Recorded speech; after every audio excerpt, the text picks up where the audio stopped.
Priest, are you ready? Yeah, I'm ready to go. Oh, All right, we're going live, baby. Let's get it. Good morning, dude bros. How we doing? Doing good. Doing good. A little short today.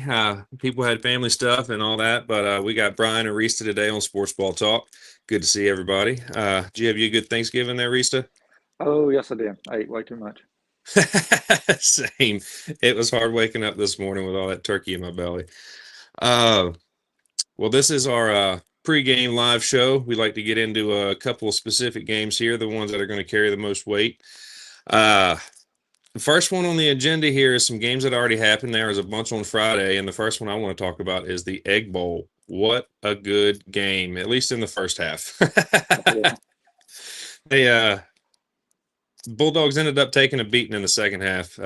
Kiffin really stretched it out there, and it was just the right one was on the wall about mid-third quarter, man. They tried to hang around for a little while, then Ole Miss just took it away, man. What do you think about that game? So I remember watching it, to the halftime mark, thinking, Mississippi State might have a chance to kind of come back in it and make it close, and then, they couldn't make a touchdown there, and then Ole Miss just kind of started putting more points up on the board there over and over. I knew after that game was going to be done. So Yeah. good effort by the Bulldogs. They've played some close games with some, bigger teams this year. I mean, they even surprised some people too. I think they surprised me this year. So can't fault them too bad. Ole Miss's offense is really good. Lane Kiffin, really good play caller. So kind of went how I expected that one to go, I believe. Yeah, I mean, the Bulldogs just got completely outgunned. And like I said, they tried to hang around and make it interesting for a while, but then it was just downhill from there. Yeah. The interesting thing is coming up with this SEC championship, and Ole Miss still needs some help to get in there, but there's still a chance. I mean, there's 4 teams left, well, 3 teams now, but it's going to be interesting to see how that shakes out with the Iron Bowl today and all that stuff going on. So, Yeah, they're going to be big Auburn fans today because yeah, they need Alabama to lose, and then they'll be in there. And you'll have another rematch, I believe, with Georgia for them. So, which was a really great game earlier in the yeah, season, those two teams. So, if it shakes out like that, that would probably be a great matchup again. yeah. And just one last thing on the Ole Miss game, I was super impressed with Chambliss. He was just Yeah, to know his whole story and winning the D2 national championship, trying to go up on the next level and compete, and he's come up and he has just done exceedingly well for Ole Miss. And from what I understand, he's actually trying to get another year of eligibility, so that might have something to do with Lane maybe coming back, maybe not coming back. We're supposed to know today, so that'll be a fun watch today to see when that interview finally comes out. But in my yeah. personal opinion, I think he should stay at Ole Miss. I think if he stays at Ole Miss, he is going to win a national championship, and he will be one of the best coaches that ever coached there if he stays for any length of time. I mean, he's been there For for, sure. 6 years now? So I think Yeah, another 6 years, he could easily cement himself as one of the best that have been there. yeah, no doubt. Rolling into the next game that was very interesting to me, the Georgia Tech game was, man, I'm not real sure how to describe it. It was a defensive battle to be sure, but the Bulldogs, the other Bulldogs, geez, man, I was expecting a bigger game out of them. It might have something to say about how good Georgia Tech is or how good they aren't, but the last 4 games this season have just been dumpster fires for them. It's just not looked good. And this one wasn't any different. I mean, the whole game was on Haynes King's shoulders, and it just he can't do everything. There's 11 No. players on the offense for a reason, and if 10 of them ain't helping, it's a tough go at it. I mean, what did you see in that one, Rista? Uh, so I'm sure if you watched the game yesterday with that one, a lot of them were talking about they were going to have explosive plays because they just couldn't run the football, and that was 100% how that was going. Mm-hmm. And you're right, Haynes King just they didn't have enough big plays in that game to offensively keep them, up there with Georgia, which I know the score was pretty close, but when you don't have a run game like that, you got to make up for it somewhere, and they just couldn't find that long pass. So, that's a test of Georgia's defense. They're good. Kirby Smart's best in the business, I think, at that. So Mm-hmm. it's not an easy thing to do by no means. So I don't fault Georgia Tech on that. I thought, like I said, they kept the game pretty close. Don't know about Georgia's offense in this one. I kind of figured they would maybe pull away a little bit more in this one, but I know how these rivalry games go. So, but sometimes they don't make sense. Mm-hmm. So, and we may see more of that today. Who knows? So that was my takeaway from that one. Yeah, there's a good chance of that. There's going to be some good games today, but I got to be honest. I was just shocked with the way that Georgia played throughout. It just their offense didn't look healthy. They didn't look crisp, and Georgia Tech, God help them, they hung around as long as they could. It just I never felt like Georgia Tech had a chance, but also felt the whole time Georgia just was not playing that well. It's Yeah. just if that's what they've got coming up into the rest of the season, I mean, I don't know what they can do in the playoffs because there's no more bad teams left when you get to the 12. So Yeah. it'll be interesting to see how that plays out. I did like to see the adjustments that Kirby Smart made at halftime and really kind of turned up the defense, but the offense was just lacking. I didn't like it. So we'll see how that plays out for them.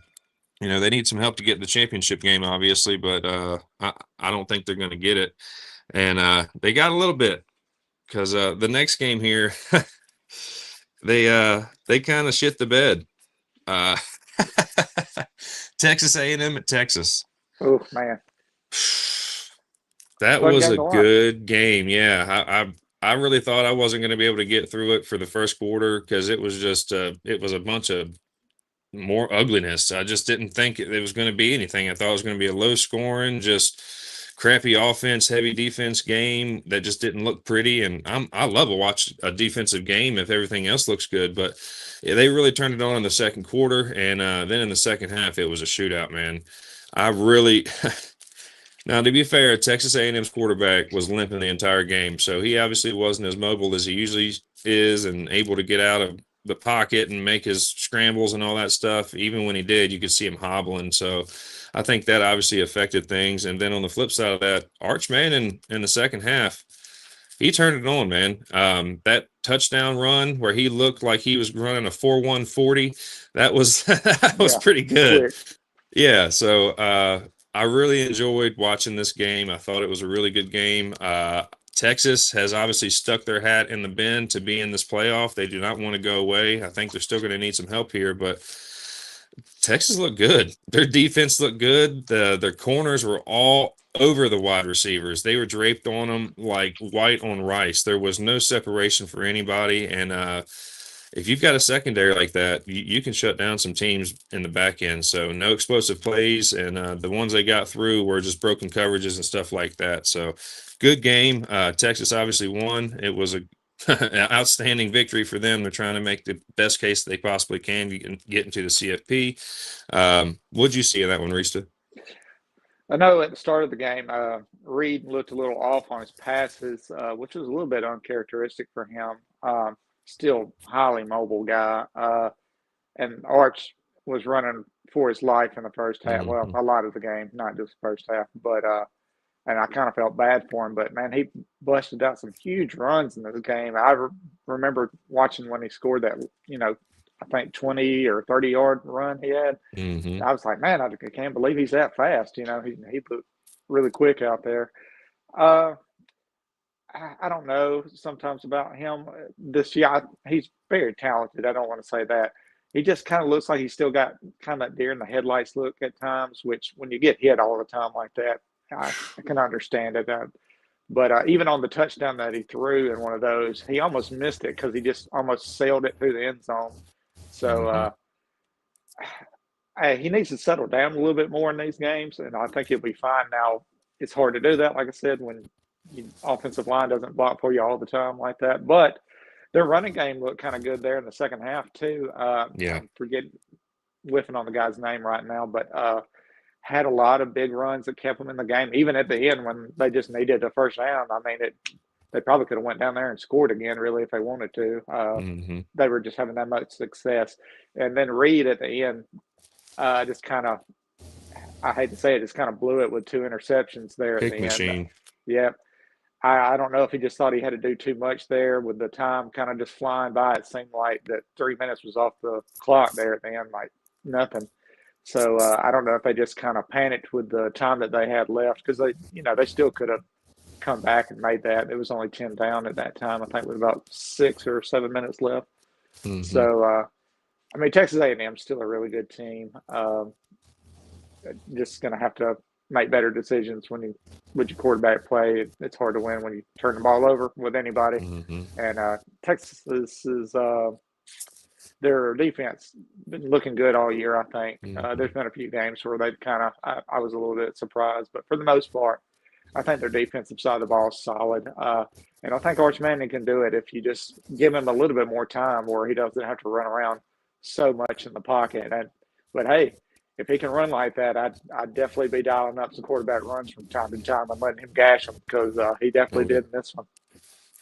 Yeah, well, you flirt with getting him hurt right there, and he's been dealing with that shoulder thing the whole year. Yeah, So I definitely think you're right. Let's have that in the back pocket for fourth quarter stuff to close out a game or stretch it out or whatever you need to do. But and just pay what the defense gives you, though. I mean, and yeah, that's what he did. I thought with those runs. I mean, he slid down most of the time, so hmm that was great on his part. I think he didn't get hit too terribly much on some of those runs. So yeah. good job on Arch on that.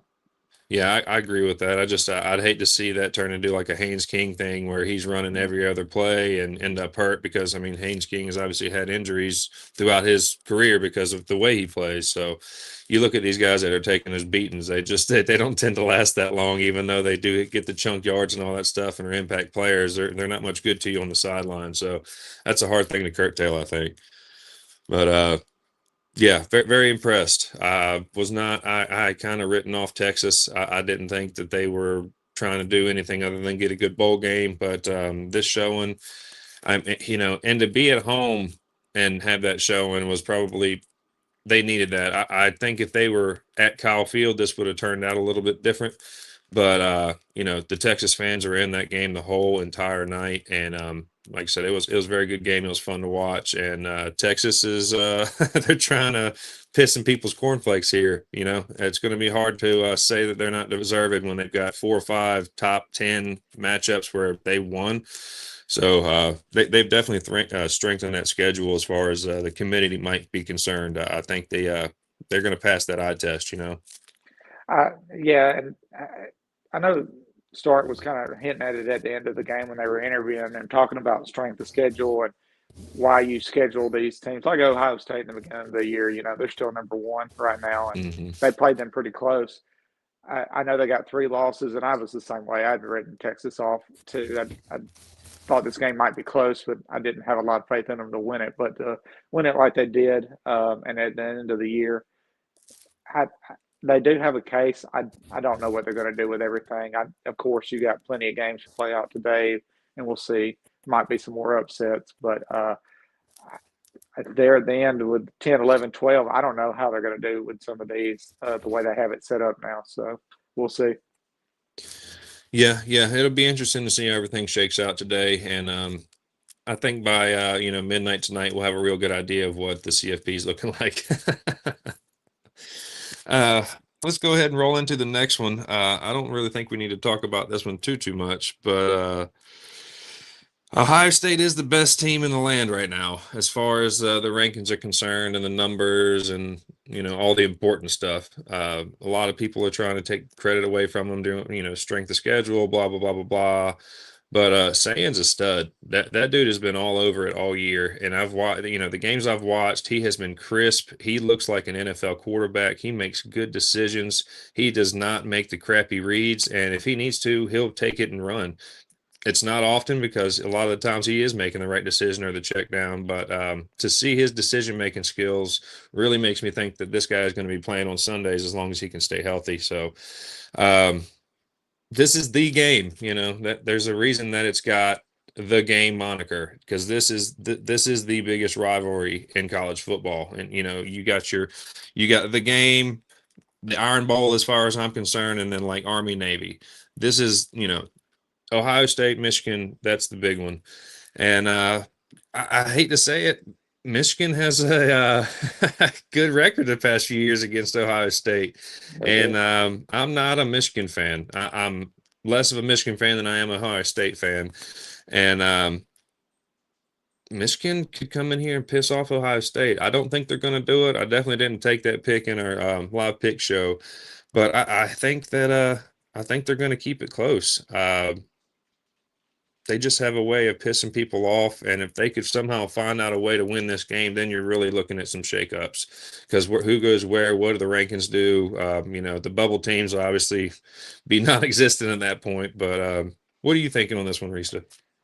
Uh, so if I'm looking at it on paper, and this was just another game, I would say Ohio State should win this game.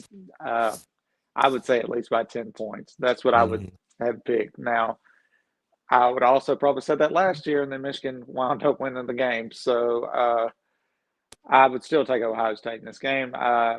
Julian Sands playing really well. Like you said, they have, I think, one of the best defenses in the nation.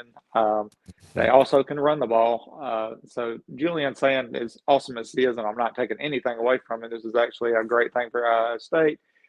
I mean, he doesn't have to do everything himself, or he hasn't, so far, which is good. It allows your quarterback to do what he needs to do. So Michigan, they've had some up and down games this year as well. I think they barely beat Northwestern, a week or two ago. Really struggled in that game. Oklahoma, it was, I know, way back at the start of the season, but them losing to them, they, of course, struggled in that offensively. I wouldn't be surprised if there was an upset here just because of the rivalry, but I think Ohio State should win this one today and go ahead and just take that number one spot going into the playoffs. So we'll see. Yeah, I'm pretty much in agreement with that. The spread on this one was 9.5 when we did our show. Over under was 44.5. I'm inclined to think that this is going to be a 10-point victory, Ohio State's factor. So I do think that they're going to cover, and I do think it's going to be over because I don't think Michigan's just going to roll over. I think they're going to score some points. If there's any defensive mistakes on Ohio State's part, this is going to be a close game. And if Michigan's defense can get some turnovers, cause some havoc like that, this might be a lot closer than people are thinking. So I would love to see this to be a nail biter and just to put Ohio State on their toes going into the playoff. But I think at the end, like we both said, I think they cover that spread and win the game. So I don't think there's a lot of hope for the old Wolverines to come in here and piss them off. I think they've won the last 3 or 4, and I'm pretty sure it ends today. Ryan Day, he's really struggled with Michigan. I don't know if he's beat them since he's taken over or not. If he has, it's only been maybe once. So yeah, I know he's gotten a lot of criticism for that too. Even last year, they were ready to put him on that fiery seat. If he couldn't do anything, but then they ended up winning it all. So we'll see. Yeah. I like Ryan Day as a coach. I've come to liking him in the past few years. He's not been his biggest fan, but watching what he's done with these players and how well they're playing, a lot. You got to give coaching credit where coaching credit's due, and to take these alpha males, because that's what these teams are on the big levels. It's a bunch of alpha males who are the best at what they do. To be able to corral these guys, get them under one banner, everybody's going, same beat, same drum, that kind of thing. It's not easy to do. You got to be a leader of men to pull these guys along and get the best out of them. So good on Ryan Day for doing that. They're having a hell of a year, and it's going to be interesting to see who can stop Ohio State. It's going to take a hell of a defense. So, I mean, an Oklahoma, something like that, I think would be a big matchup for those guys. But if you're not stout on defense, you're going to get the numbers run up on you by Ohio State. That's what they've shown all year. So, but anyway, Ohio State wins that one. Let's go ahead and move into what I have called as an upset. All right. I don't like Miami. I don't like Sid the Sloth. I'm not a big fan of Carson Beck. For a litany of reasons, not the least of which he turns into a pick machine when you need him to play good football. they paid him a lot of money to come down there and win Miami 10 games, and I'm not seeing it. So I think Pitt comes out here and wins this game. It's in Pitt. Pitt's been playing really good football the past 6 weeks. They had their little hiccup against Notre Dame, but that rookie or that redshirt freshman is just insane. He is 18 years old and playing like a grown man that's been doing it for 20 years. It's just watching the same thing, like saying, just watching his decision-making ability and knowing where to go with the football and when to tuck in and run. Uh, the kid is wise beyond his years as far as football is concerned. He's got a hell of a football mind. And to see an 18-year-old come into a major program like Pitt and just absolutely be the leader of that offense is extremely impressive. I can't say enough good things about him. That team has bought in. They're all playing for the same thing. And if they go in here and beat Miami, they're primed for that ACC championship. So I'm calling it, man. I like Pitt in this game. I think they're going to win. I don't think it's going to be a blowout by any means. I do think it's going to be a 3 or 6 point game in the end. But I think Miami loses, and Miami's finally done with any talks about the CFP. Sucks to suck. It just is what it is. But I think Pitt wins this one, man. What are you thinking, Rista? I like that upset call. Yeah, I can definitely see Pitt winning this. Miami has had some games where I didn't think they should struggle at all, and then you're right, Carson Beck goes out there and throws 2 to 3 picks, and they're just right back in the whole drought thing there. So now Carson Beck is extremely talented as well. So if he goes out there and doesn't turn the ball over, he always puts Miami, I think, in a good spot to win the game. But I do like Pitt's quarterback. I think he's done really well. Like you said, he's put up about 1,900 yards passing this year, and with 6 interceptions, I'd take that. Yeah. I think most teams would. So, and I think you're right. They're in a great spot here, as good a spot as they can ask for. So, you know what? I like the Pitt upset. I think I'd take it as well today.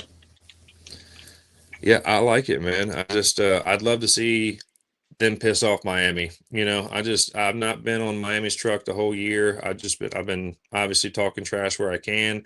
I felt like they were overhyped in the beginning of the year. I felt like Carson's Beck, his attitude, I guess we'll say, what he put on film, just that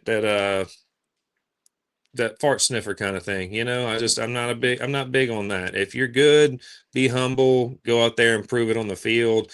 Don't talk a bunch of smack and then go throw 3 picks in one of the biggest games of the year. That's not a good look. So I might be hoping, it might be wishful thinking, but I really think Pitt wins this game. I hope they win this game. That would shake up the ACC, and we would we would definitely see some swapsy swoos here. But Also, if Miami wins this, it's gonna cause some disruption there too, just because Notre Dame is in front of them right now in the rankings. They keep winning, and that's also going to cause an issue there. So it'll be interesting to see if it works out like that. Yeah, big implications there. We'll see how it shakes out. The next one, not so much. Not so much because I think Oklahoma's going to beat LSU. What a dumpster fire LSU turned into be this year. We had the beginning of the year, everybody was, Nuss bus, he's in the Heisman run, this is our year. Then you have the stuff with Brian Kelly and all the coaching staff and the big buyout, and then Nuss gets benched. It's just the wheels have truly fallen off in LSU, and it's not going to get any better today. I think Oklahoma's defense is just way too stout for LSU's offense to score any amount of points.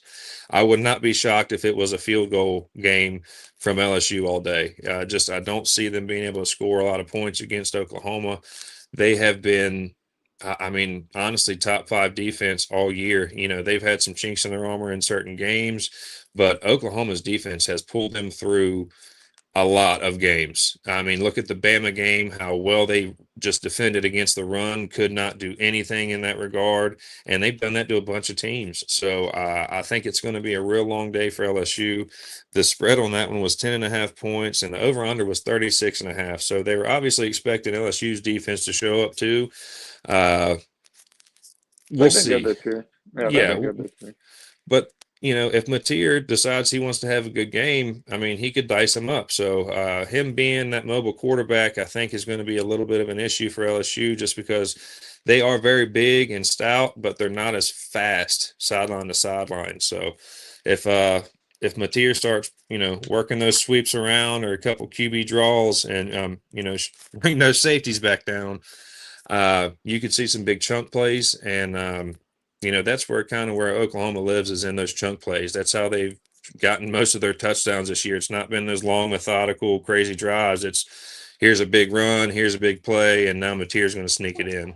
So it'll be I would like to say it's going to be a fun one. Vegas obviously thinks that it's going to be a defensive game with that over under only being 36.5. But what are you thinking, Rista? This is a tricky one for me. I agree with everything you said about Oklahoma's defense. I think they are one of the best in the country.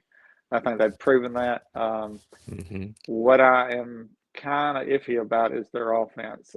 Yeah. You brought up the Alabama game, and all credit to them that they played great.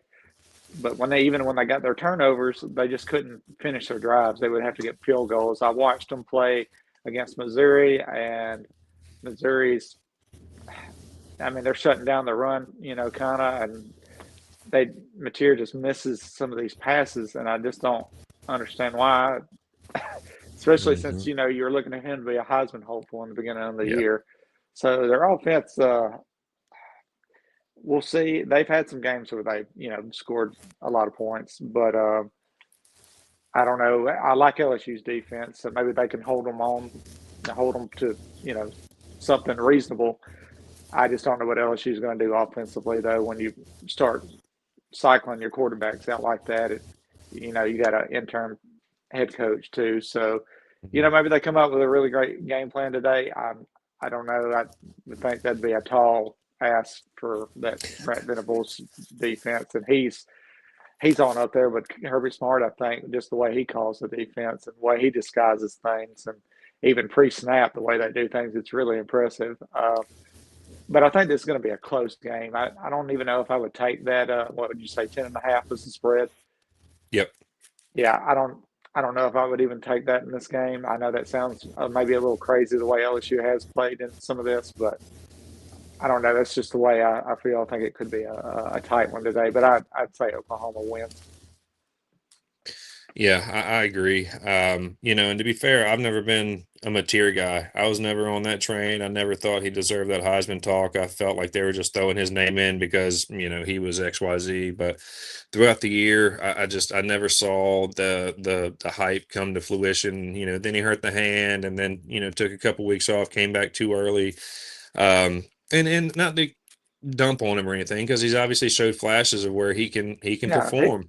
He could definitely hurt you when he makes that connection. Don't get me wrong; he's got the talent there too. It's just some of these wide open passes that he misses. I'm not real sure what's going on with that. Yeah. You see these wide open touchdowns, and he's not got anybody around him, and he just misses the throw.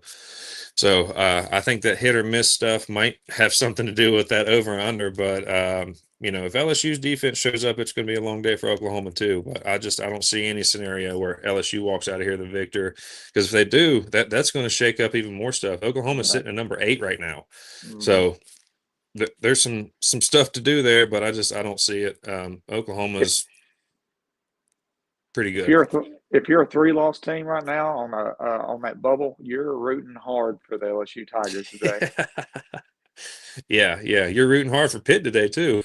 yeah, you are. It'll be an interesting game to watch, but I just LSU's a dumpster fire, man. I think if Oklahoma doesn't win this game, there's something really wonky happen. Maybe you see a lot of flags or some ejections. I don't know. You'd have to see something real weird to see Oklahoma not win at home today. So that's my 2 cents on it. The next game, though, I think is going to be one of the big shootouts, one of the big games today, and that is Vandy going into Tennessee. That is going to be quite the showing. Just the battle for the state. This year is the first year in a lot of years that Vandy's really been. I'll even say it. I think Vandy's the better team in Tennessee this year. I've seen Tennessee's offense. Aguilar, I don't want to take anything away from him. That dude is a stud. He can score some points. He's very good. But Diego Pavia, that guy's a stud and a grown ass little man. He's not the big 6'7" quarterback, but he's quick.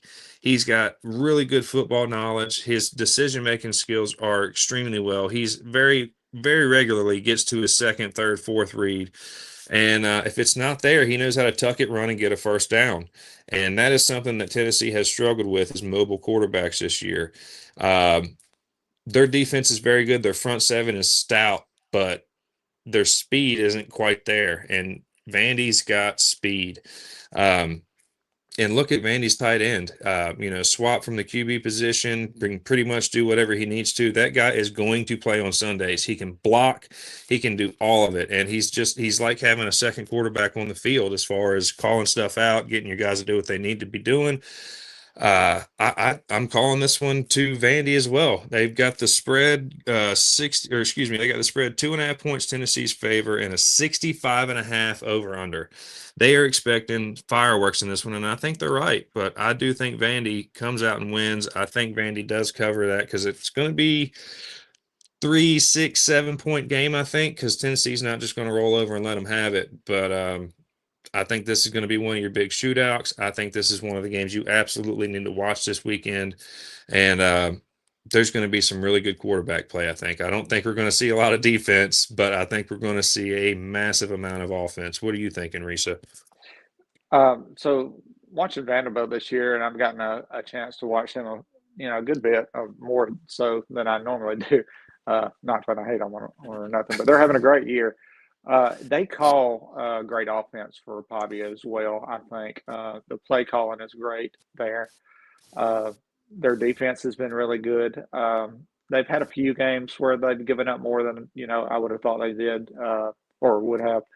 But Pavia, the way he just can run the ball, which I think he's still their leading rusher right now, which gives you so much of a threat there. The defense has got to pay attention to him or he'll hurt them there, and if he does, he can also hurt you with his arm. I mean, he's been good with that as well in passing. That little shuffle pass thing that they do, I've seen them do that on several teams, including Alabama, and it be successful. Mm-hmm. So I think for Vanderbilt, the key today is just not turn the ball over. I think if they could just not have any turnovers or maybe limit it to just maybe one or get some from Tennessee, I like their chances in this.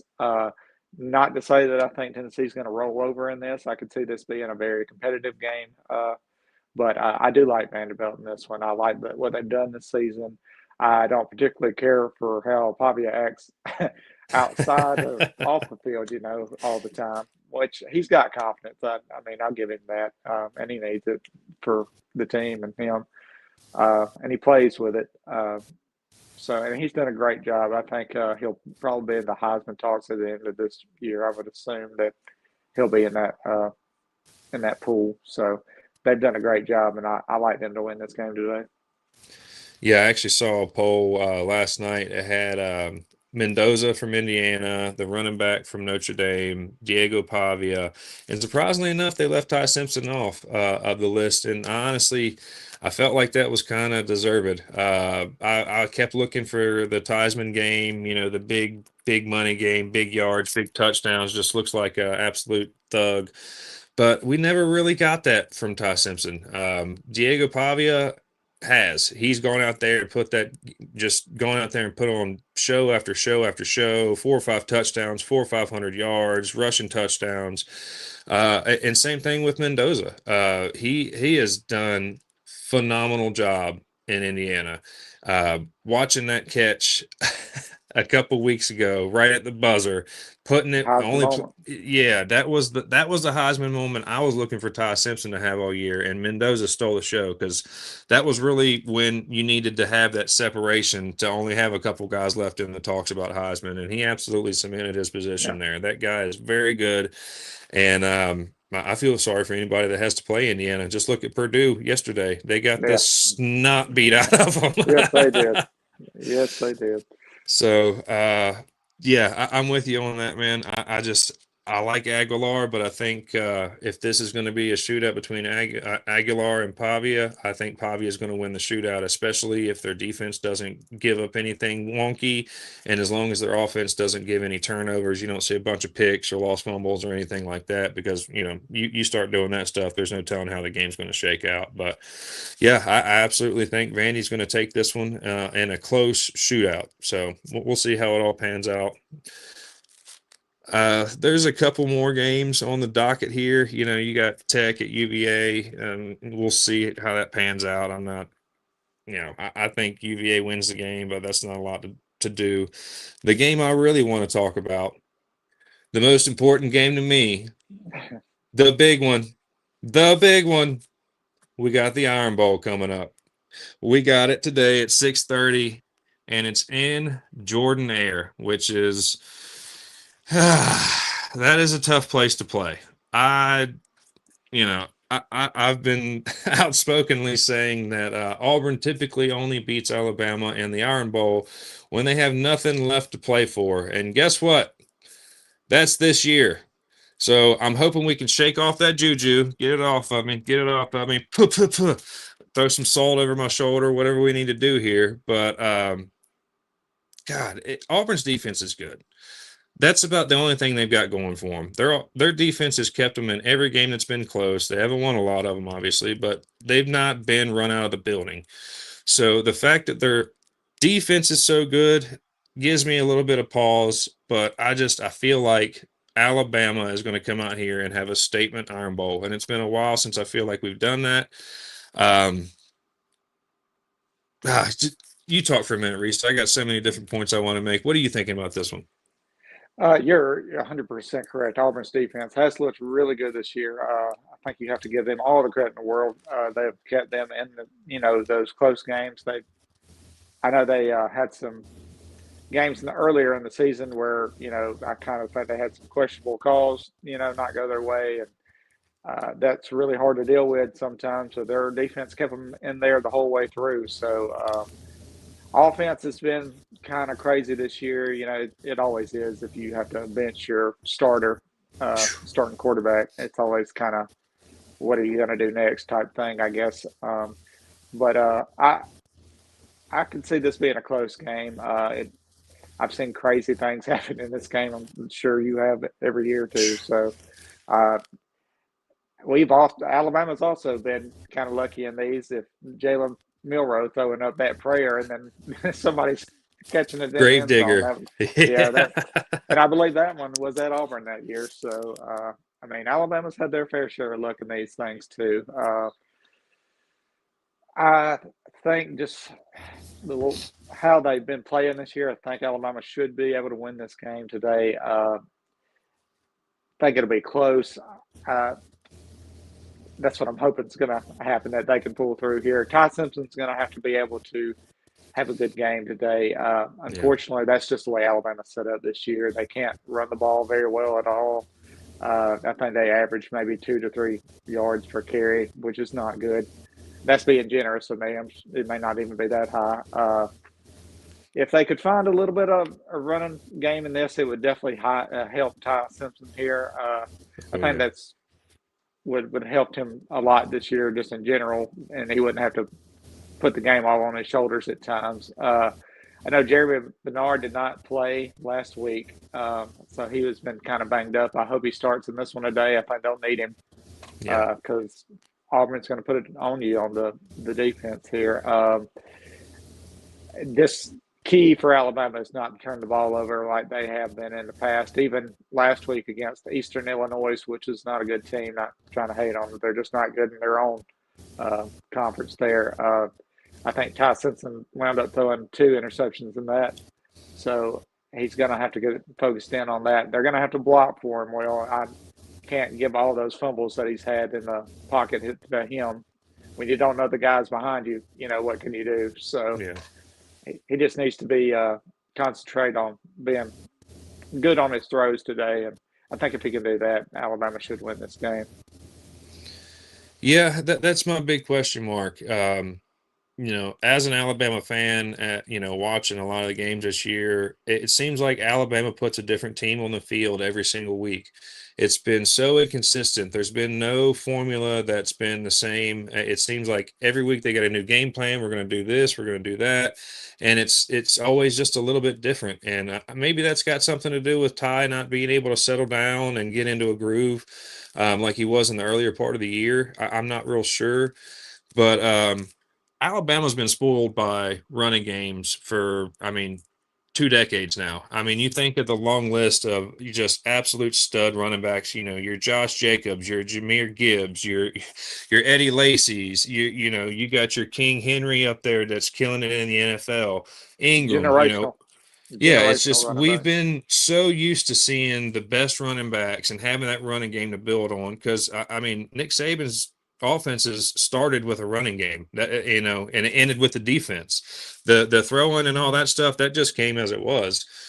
But if you don't have a running game, it is really hard to open up everything else. And you look at last week, the week before, we just they had 6 or 7 different guys running a touchdown last week. That doesn't impress me. Do that against Ohio State. Do that against Texas A&M. Then we're talking. But against a puff game, it is what it is. This year we've been playing the carousel with running back. You got Jam Miller, who was hurt early and finally showed up, and he's played okay, but he's not. I don't think anybody is going to say, "Oh, Jay Miller is one of the most explosive running backs in the game." He's not. No. He's a good blocker. He understands, dynamics and stuff like that. But as far as all the intangibles for like the off the charts running back, he's not the guy for me. I think he does okay. Then you got the big bruiser Hill, who seems like he's 400 pounds and probably runs a 5.3 or something like that. But he gets speedy and can run over. It's just the carousel doesn't work for me. There's been no there's been no leader at running back. It's been running back by committee. We're going to plug him in here. We're going to plug this guy in here. Maybe sit Jam for a whole series. Oh, well, he didn't do well. Put Jam back in. I think that's had a lot to do with the miscues with Alabama. We do not have a strong running game. And that being the case, Ty Simpson doesn't have the play action that we're talking about and just the stuff to be able to make other things happen. None of the gimmicky stuff can take place when you can't run the football. So I think that's going to be our biggest struggle today.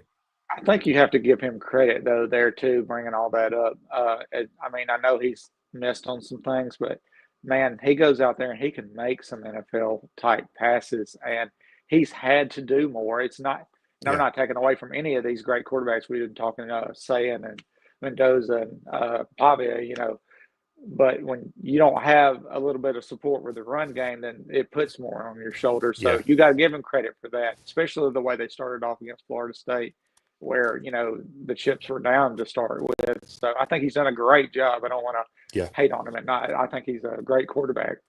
Yeah. So Yeah, I agree with you. I was preaching up. I think we should have trademarked Theismann. I was all on board. I kept looking for the Theismann game after he got to that level, and I never really got it. He played well against LSU, but it wasn't the big shiny stuff I was looking for. He did enough to win, and to be fair, AJ McCarron was never the big, shiny, can do everything quarterback. He was a good game manager, and he's got more hardware than most quarterbacks that have ever played the game in that level. So I don't need the big stuff as long as you're going to be a winner, and I need a winner today because I am not going to be sitting here pissed off at 10 o'clock because they've screwed Alabama out of the championship, and now we're hoping to get into the playoff, but the numbers don't, I don't want to feel like that tonight. So I'm just going to go ahead and brush it off. I'm going to say Alabama's going to cover that 6.5-point spread, and I think we are going to go over that 47.5 points just because we have to. I feel like they have got to score some points, feel real good about going into next week and the week after. We're fighting for the championship. If we win this game, we are in the SEC championship, and I think there's not one person on Alabama's team that does not have that in their head. So I need to see some big stuff from them today, and I'm hoping that they can overcome that Auburn defense. If GB was on here, I'm sure we'd be screaming at each other right now, war damn and roll tide. But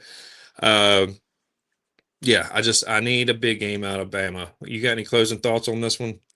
And real quick, and I know I've talked a lot about Alabama, but it seems like every time we watch them, they just leave a little bit, to be had on the bone there. And I think if they can just get that little bit in one of these games, you can really see why they are a top contender. But if they don't bring that, Auburn can definitely upset you in this. So give them all the credit in the world for that. Yep. Well, I think that is the last big game on our docket here. There's some more puffy ones. You got UCLA and USC, a bunch of games that don't really matter. Notre Dame's playing Stanford.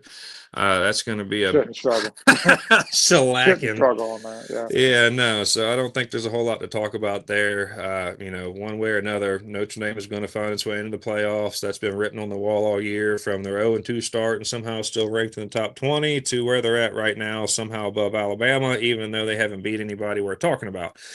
But there they are above us, and as long as they win today, they're probably going to be greased right in wherever they need to be. Yeah, so not a lot. Yeah. So anyway, that is our big rival day pregame show. There's been a lot of good football already on Friday. I think there's a lot of good football to be left today. I cannot wait to see that Tennessee game. I'm very excited about the Iron Bowl, and once again, I hope Pitt just rolls over Miami. I'm so sick of talking about them almost as much as I am about Notre Dame. But I think this is a good place to put a button on it. Do you got any closing remarks you want to say here, Rista? Other than roll tide, that's it. I like that, man. I will say to our audience, I appreciate all you guys tuning in here. I hope everybody had a great Thanksgiving, and we're looking forward to some good football today. So I hope you guys enjoy, and we will see you on the Live Pick Show next time. Have a great one. See you, everybody.